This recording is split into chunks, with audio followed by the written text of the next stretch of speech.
they're banning out Harith this time. Although they do have counters to the Harith, they have answers to the Harith. It might be just due diligence to actually ban that out. They're doing a really good job at shutting Fried Chicken down, right? RQ, Akira, you can already see Esme taken out, Glue, Joy, Grok, Lapu picked up. Benedetta was banned by the Valley, so now it's Fried Chicken. Big question mark on him. What is he going to play, right? This is so far a brilliant draft that's been executed by Coach Cabral. That Ling ban, you know, I think, again, they are done with banning the gold laners because they already have a Lolita. They want to be up against a Beatrix and a Brody. Do they want to take the Fredrin this time so that they deny it away from the Valley, maybe? Yeah, or, take it. Actually, I will not mind if they go for something like a Popol and Koopa. There you go. There you go. The Fredrin denial coming out from RQ. You're very smart coming out from the Brazilian squad. I think something that RQ Akira also needs to look out for is that, yes, you're drafting a Fredrin, you're drafting a Lapu Lapu and a Grok. Well, technically speaking, there's a lot of burst damage going in, but when it comes to, you know, constant DPS, the Valley definitely truly shines. And you know that Claude will go in with the Mahan's sword. You're going to shred through, and there you go, the Thamus leaked for Fried Chicken. Okay, you need more damage in the early stages. So Mobazane needs a hero that can dish out the damage in the early stages while also like frontline. So it is going to be Karina. Okay, I think that RQ Akira can even consider something like a fast-paced marksman, like a Popol and Koopa, in fact, to kind of zone out this Claude and win the laning stage, or even a Bruno, right? So that might be their choice here. Well, But they go standard Beatrix. It's a safer pick, right? I mean, way more flexible compared to a Bruno that really needs to get that snowball going. Although it would be great to see RQ Kira on Bruno, maybe with a Neymar skin. Oh, right? Yeah, that would be great. 100%. But here, Yui have the drafts set already for both of the teams. The Valley here, I think in that second phase, they were really cornered in the draft, and that really hurt them. Thamus, sure, Fried Chicken is really good at it. He is comfortable on that hero, but up against the composition coming in from the side of RQ Kira with so much CC and so many frontline members, it's going to be really hard for the Valley to melt that down. Very true. You have the Flicker to cancel the Numinum Blast if ever it's going to be casted, or if ever they find the opening. Fredrin can frontline. You also have that jump coming out from the Lapu Lapu. Many gap closers coming out from RQ Akira. Now for the side of the Valley, they wouldn't have enough to protect their backlines. But what they can do, if ever the entirety of RQ Akira goes for the dive, they can punish the backlines. Here we go. Minion control from the Grok. The Grok block to make sure that the first wave is going to be in the favor of RQ Akira. Welcome to the land of Dawn. Battle for match point here. The Valley and RQ Akira. The Valley and RQ both opting to go for orange buff first. Mirror matchup for now in terms of the rotations. I think it's still A-okay. Mobazane going for the Karina tank as usual. But I'm interested to find out more about the EXP matchup. Yeah. Honestly, for me, Thamus versus the Lapu, Takashi is going to have a bit of a harder time early on, but once he gets that Bravest Fighter, I think he should be doing okay. The Fried Chicken's something that could just like 1v3 everybody, right? So RQ Brazil, if they really want to make sure that the Lapu, Takashi has a winning lane, they need to commit way loads of resources at the bottom lane, especially where that's also where the first turtle was spawned. Yeah, that's the thing. Fried Chicken, surely if you go for if you snowball correctly, even with this Vengeance, you can really like 1v3, 1v4 the composition of RQ Akira. But then you're going to be asking the question, what is really the Valley's plan in here? Do they want to just pave the way for Basic to be farmed in the latter portions, or do they activate this Claude together with the power spike of both the Karina as well as the Thams, right? Because if you're looking at RQ Brazil, it is really one-dimensional. If you think about it, it's pretty standard. It's a template. What they need to do is just to team fight with the Valentina and the Fredrin and pave the way for the damage output to come from the Beatrix. On top of that, use the dive to get onto Hoon and Basic, right? If they are able to do that, getting those damage dealers out of the way, the Valley have drafted themselves a 3 frontline composition. Once again, RQ Kira technically doing the same thing here. Mobazane getting a very cheeky steal over to the gold buff. But in terms of the mid control, it does seem like RQ Akira will have more say there. Even rotate the Valentina down in the XP lane. Yep, it's going to be Fried Chicken. I think that's already ultimate activated as well. Second and Fried Chicken duking it out. At the same time, the turtle is already a little bit half HP. More than quarter, actually. King is already there. Safe, secure by the turtle. First turtle going in. It's going to be Luminum Blast. Denied by Lewis with the wild charge. Oof. Early on. This time, RQ Akira take the objective, but there are no kills traded back for the Valley. Again, another choice from the RQ Brazil squad. We call it a Brazilian rotation, where you go for the you port your mid laner to the XP lane so that he gets level 4, and also the roamer is left with a full minion wave in the middle before the turtle starts. What happens is you have 4 ultimates available, and you have a lot of zone out. You have a lot of dudes just frontlining. A lot of dudes for RQ Brazil. Oh, that's a lot of damage coming out because of Lugusta. Shark forced to use the flicker and the shield just to get out alive. That's a lot of damage already in the early game for the side of Lugusta. Gusta is an absolute monster. Remember his stats, right? Number 1 in hero damage, turret damage per minute. I mean, yeah, and per game. So right now on the Beatrix, he is very comfortable. This is the hero that likes to, clear waves and siege. Usually you see a lot of the Brody as well, but now on the Beatrix with a lot of resources being placed in the gold lane, you can already see, oh, that's a cut, that's a cut. Look at the gold lane. Ooh, close. Almost. Very close. But RQ Akira, this is the drop that favors the Beatrix, right? You do have 3 frontliners in the mid, and standing in front of the Beatrix, basically allowing Gusta to free hit. Seiyun, on the other hand, could take Super Shark's Luminum Blast as well to set it up for RQ Akira. So many things that RQ Akira could do. Yeah. All of a sudden, you have a ton of crowd control coming out from RQ Brazil. You also have a lot of dive. Then again, for the Valley, all they have to do now is make sure that this Claude from Basic will have a better time than his Harith in the latter portions of the game. Well, we do know that the natural scaling of the Claude is much better, and because of the fact that there's a lot of tanks in the side of RQ Brazil, this Demon Hunter sword pickup coming up from Basic's Claude is going to be valuable in the latter portions of the game. Very. I think valuable is like an understatement, right, Mirko? Yeah. Yeah. Early on again, right? You can see it. This is what the Grok brings to the table. Let's see. Breakfast Warrior going in. Mobazane takes away the turtle. It is going to be Luminum Blast changing. It is going to be RQ Akira stuck in a very hard place. But they managed to turn it around. Not enough damage from the side of Hoon to clear it. It's the opposite that's happening here. RQ Akira, they're trading kills for the turtle. They're saying, the Valley, if you want it, if you want to use that many resources, if you want to lose all your HP, just getting close to the turtle to steal it, go ahead. We'll take the kills and we'll take the turret gold. And maybe they might even actually be able to take that turret. Not just yet, though. 5-minute item check, Wolf. Yeah, okay, so we can see the Claw of Destiny already up and available for the Valentina. We rarely see very quick pickup on the Claw of Destiny for Valentina, but because of how he was able to get a double kill, level advantage as well as gold advantage over the Eve, which means that if ever he is able to steal that Eve ultimate, that's gonna pack up a punch. Oh, look at this.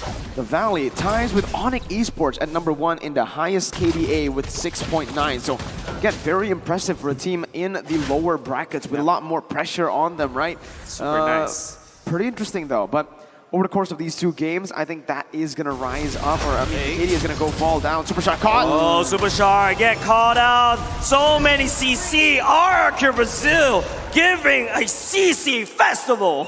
It's complete 180, dude. RQ Akira are doing what the Valley did to RQ Akira in the first 2 games. They're the ones finding the proactivity on the map. And again, King and Mobazane, every time they're on tanks, they just like to beat each other up. Basic, though. Ooh. A lot of Nibiru's passion going in. Hoon going, try to clean it up. The sniper ran a shot, will be able to just melt down Hoon's shields for now. The fact that they cleared up top lane, the defense coming out from the Valley, even when it's very expensive with the ultimate usages, I think it's worth for the American squad because now they will have more time for Basic to farm and they keep their turret up top. More ways to control the map or at least equalize the control of the map between them and their opponents. The American squad. Which American squad? North? That's true. The Southwest of the North, but Luis coming in with the wall charge as well. Mobazane trying to make some damage towards Luis. It is going to be Basic and Hun focusing on the Lord turret instead. Luis and Masas will not be able to land. Luis will need to run for the hills, but nowhere to run at all. Basic, the ultimate ultimates from the Valley kills 2.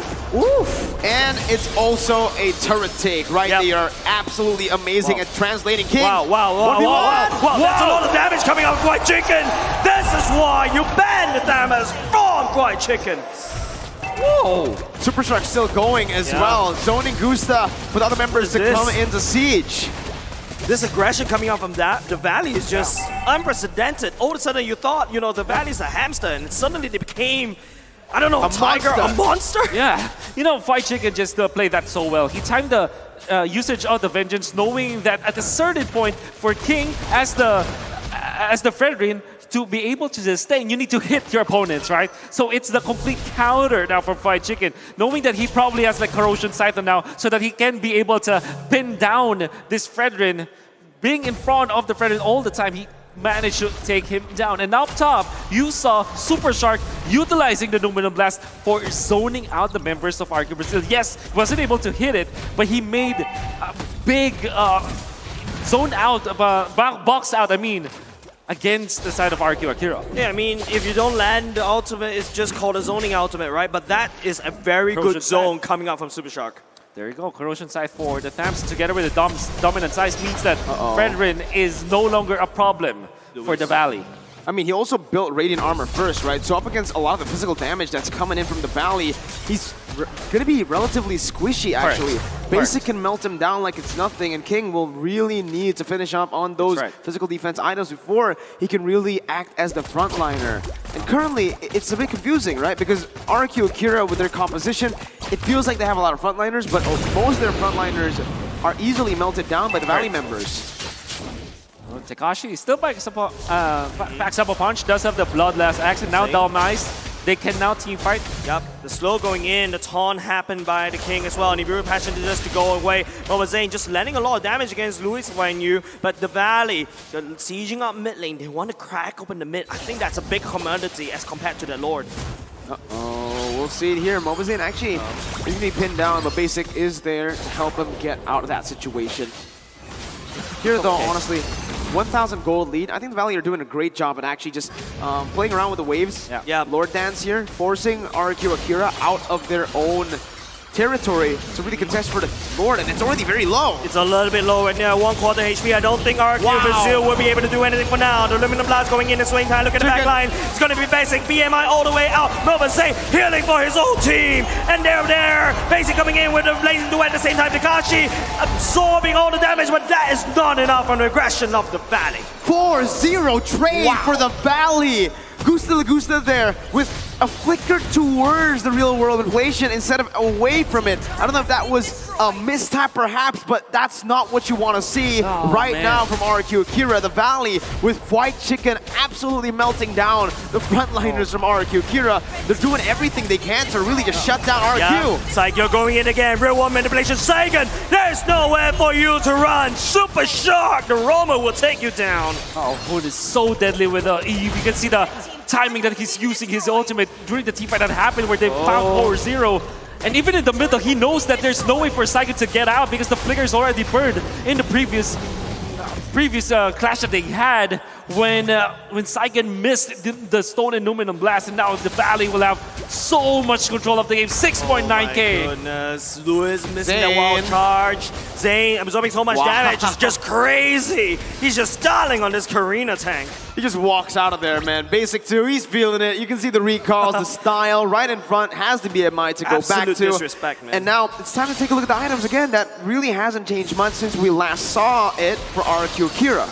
The choice coming out from the King to prioritize the Radiant Armor. You'll understand why he went for it. He knows that he's going to be battling against both the Eve as well as the Karina, but he didn't respect the fact that the Thams can run him down essentially with the Corrosion Scythe and the Dominant Size. Together with the Claw, this Blade Armor will not be able to cut it. Had it been that RQ Brazil have found the openings in the early stages, with the composition that they have, King will have more items to boot. But at this point, as it stands, there's no sustain from RQ Akira to frontline against the damage of the Valley. Once again, real world manipulation. Sagan will not be able to use the ultimate as well. Even he's taken away. But Gusta Lagusta, the wild charge coming up. Luis buying some time. Tekashi stunning members of the Valley. But the amount of damage coming off of the Valley is exponential. Oh, it's too much to handle. They're not even getting the frontliners low here. White Chicken was just, what, oh my god, he didn't even lose a lot of HP there. He was chunked by a bit from the Bennett's Rage, and that's when you know you have a problem. Zayn can walk up to anyone and say, hey, I'll take your orange buff. That's a Reggie though from King to secure it. But it's still the Valley who's just showing how dominant they are here in the enemy jungle. Yeah. Look at him.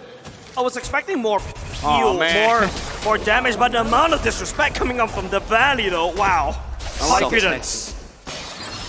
He just manned up against 1.6k damage from the render shots from Gusta La Gusta and then just regen it up in just a few seconds. The amount of sustain from the Valley overwhelms RRQ Akira for now. And I'm pretty sure that this Lord Dance is going to be instrumental for both teams. The RRQ Akira needs to take this away, but the Valley's not letting them. The Valley's definitely not letting them. Fried Chicken already at the back line. Look at the render shot, would not be able to connect. That's one big mega damage, but look at Fried Chicken. He's tanky and he's hungry. And Moba Zayn coming in with a kill. Luis will be the first one to go down. Who will pick that up? Sagan nowhere to run as well. Why are you doing with... Oh, that's a good ultimate coming up with Sagan. But Fried Chicken, oh no, there's nowhere to run. Takashi as well. The Valley kidnaps RRQ Akira, and that is a wipeout! Wipe out in the 13th minute of the game. 9.2k gold lead. Absolute disrespect coming up from the Valley. The antagonist rampaging all across the lower brackets, and they will gain that lead. Match point for NA for the Valley. And here it is. This is where RRQ Akira needs to make a lot of adjustments. There were a lot of mistakes that were very visible, evident in game number 3. And guess what? If they don't take it properly, it might impact that mentality coming into the final game. That can be the final game because the Valley are looking very solid. Yeah. You can see the mystery coming out from RRQ Akira during the fight in the middle, where they went in the zone where the Valley just really flourishes. Top lane, you saw them taking out a turret, 2 turrets.